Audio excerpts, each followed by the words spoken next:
प्रणाम स्टूडेंट। बेटा हम अपने 7th पार्ट पे थे। द स्पार्क जो था, स्पार्क यानी जो चिंगारी भड़की थी हमारे सोल्जर्स में, या ऐसा कह सकते हैं कि जो इंडियन सोल्जर्स थे ब्रिटिश में, उनके विद्रोह किस बात का था, ये चिंगारी क्यों भड़की थी कि गरीबों से टैक्स ज़्यादा लिए जा रहे थे। फिर जो सैलरी को लेकर था कि इंडियन सोल्जर्स को ब्रिटिश सोल्जर्स के कंपैरिजन में सैलरी कम दी जा रही है, जॉब का जो जॉब है वो भी सिक्योर नहीं है। इस तरह की बहुत सारी बातें यहाँ पर होती है।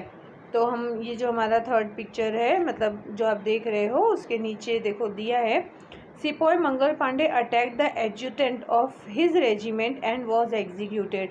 तो इसी तरह एक सिपाही मंगल पांडे, आप एसएस में पढ़े होंगे, मंगल पांडे जो था वो किस तरह से वो अपने ही रेजिमेंट में क्या करता है, विद्रोह करता है और उसको एग्जीक्यूट कर दिया जाता है।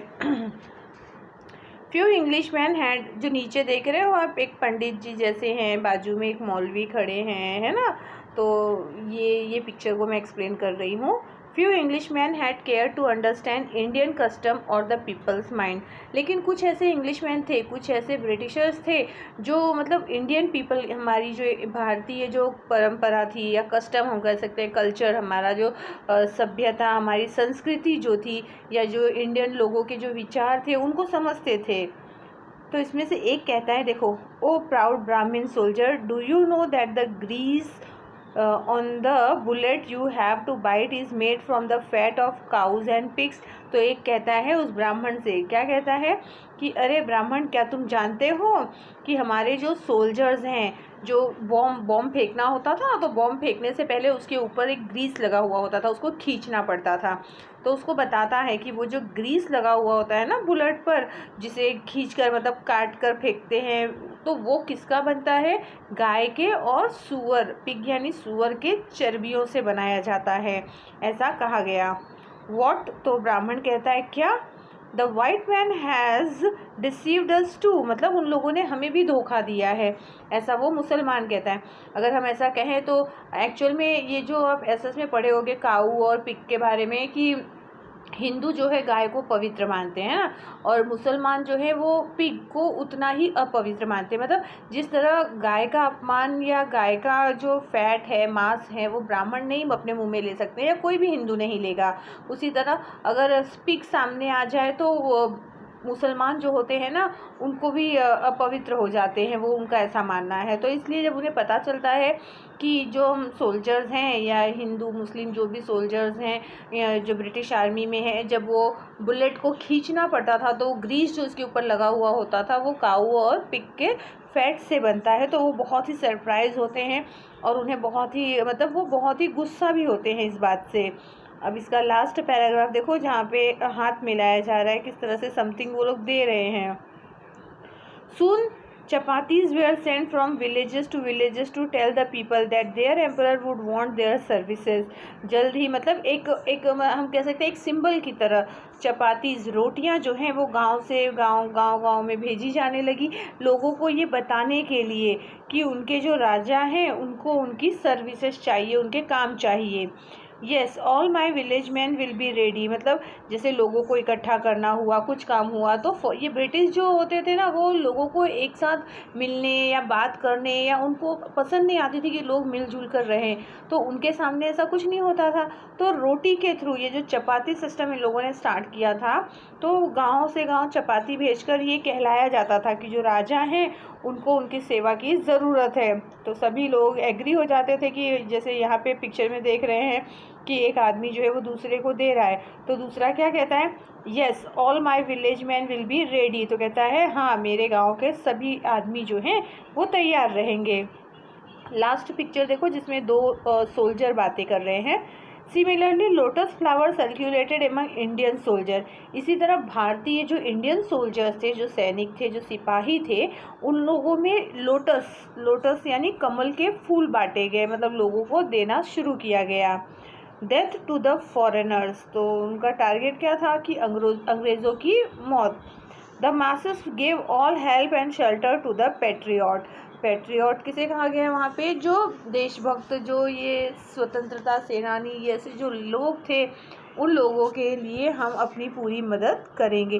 तो सभी लोग क्या हुए, धीरे धीरे इसमें शामिल होने लगे और एक विद्रोह जो है वो चालू हो गया। 8th पैराग्राफ में हम देखेंगे रिवोल्ट। 1857 का जो विद्रोह था किस तरह से हुआ। तो फर्स्ट जो पिक्चर आप देख रहे हो, then there was a violent outbreak at Meerut. सबसे पहले ये शुरू हुआ मेरठ में। मेरठ में अंग्रेज़ों के खिलाफ स्वतंत्रता सेनानी जो थे, कुछ ऐसे जैसे हम कह सकते हैं ना, भगत सिंह, सुखदेव, राजगुरु, ये सब जो थे, ये लोग एक तरह से स्वतंत्रता सेनानी ही थे जो अंग्रेज़ों के खिलाफ विद्रोह करते हैं। मंगल पांडे आप कह सकते हो।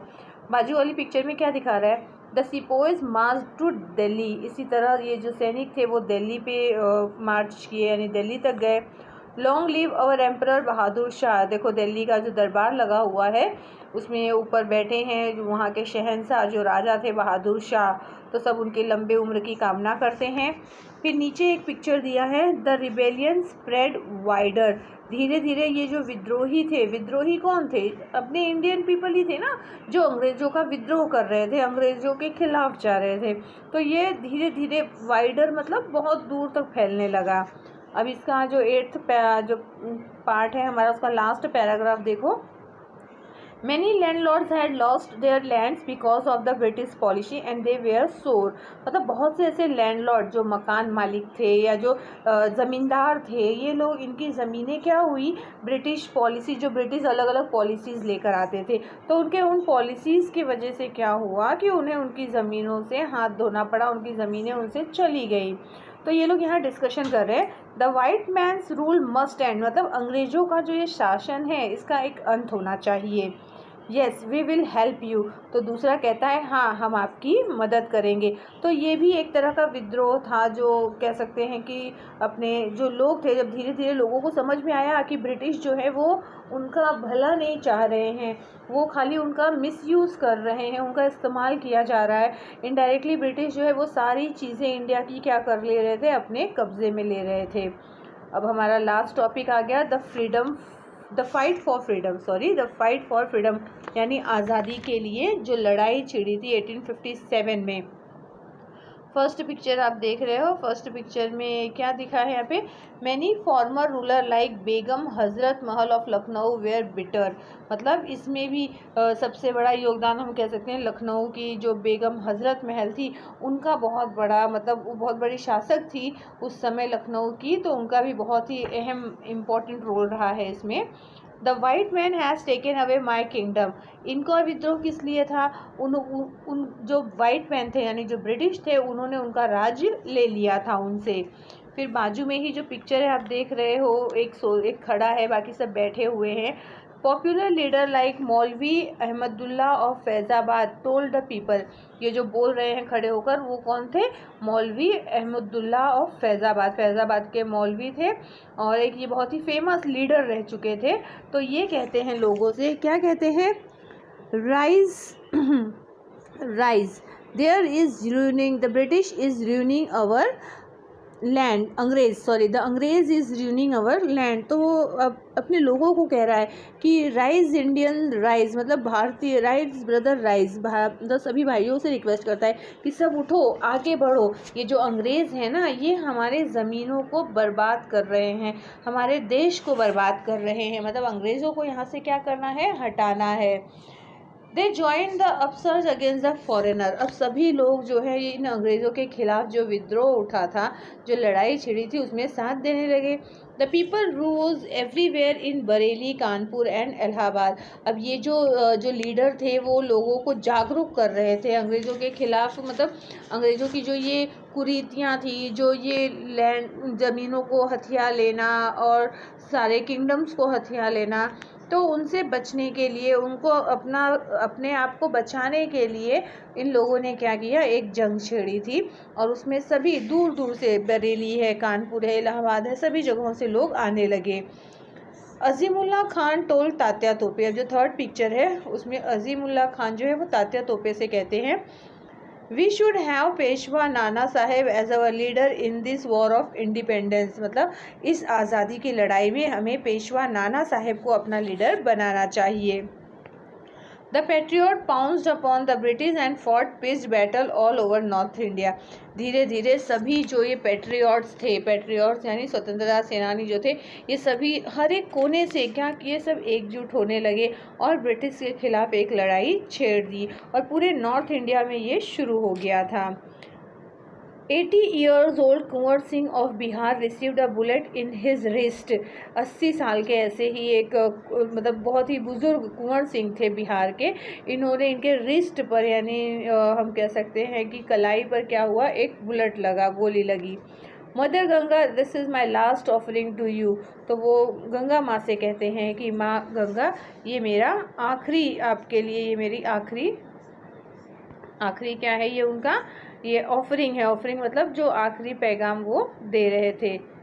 ओके, तो बेटा यहाँ पे बीच बीच में वीडियो में थोड़ी प्रॉब्लम आ गई थी, सो लेट्स देख लें इसको एक बार। ये हमारा एंडिंग चल रहा था, बाय मिस्टेक थोड़ा हाथ दब गया। ठीक है, तो यहाँ पे हमारा ये जो चैप्टर है ये कंप्लीट हो रहा है, ग्लिम्पसेस ऑफ द पास्ट। अब इसमें सब एक्चुअल में सब पिक्चर दी गई है और पिक्चर में ही लोग जो बातें कर रहे हैं उसे ही एक्सप्लेन करना था।